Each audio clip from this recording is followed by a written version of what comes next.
Hello there, we are live at the Manx Aviation and Military Museum this afternoon. We're just moving out of the shop area, going past the Campaign in Burma display. I'm going to take a quick tour of the museum. Stu's been on air since midday. He's going to be back just after mandate at 1, and it's just been fascinating finding out about the history of the exhibits and also some of the stories of how people from the Isle of Man were affected by both World War I and II. So if we turn right here, follow me.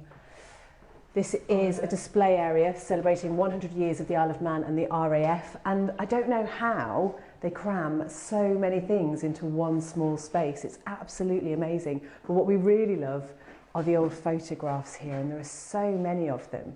And the vast majority of the things in this museum have been donated by people. So these are things that people have had in their attic that have just been found randomly. It's absolutely incredible. Follow me down here, because I'm going to show you something that Alex Brindley was very excited by, and I think, given half a chance, he'd like to have a go in. Just walk down this corridor. What's also really, really evocative here is that every so often you can hear aircraft going overhead, and it really just reminds you of where you are, obviously being so close to Ronald's Way. But this here is how Alex would like to travel to work, I think. Pretty impressive. We don't know much about it yet, but Ivor Ramsden will be telling us all about it a little bit later. And if we move further up this way, obviously a lot of the exhibits and displays are of a historical nature, but we move into more modern times, and something that many of you might recognise just up here.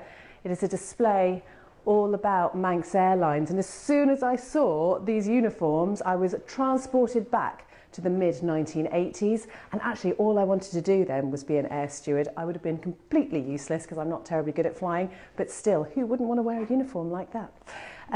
So then we walk back through here, as you see all these photographs. I mean, it's just absolutely incredible, the history that is available here. So if you haven't been down to this museum, you really, really could spend a happy afternoon here, and it is open at the weekends all throughout the winter.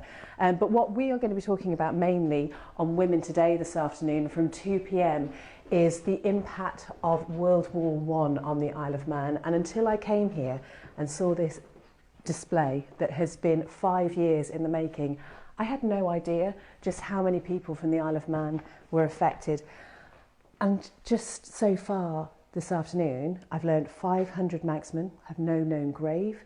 There are over 1,165 people associated from, or that means from, born or who were working here in the Isle of Man, were killed during the Great War. And some of these personal stories with the photographs next to them just really, really bring that to life. One more thing before we go. We love a sound effect. We do love a sound effect at Manx Radio.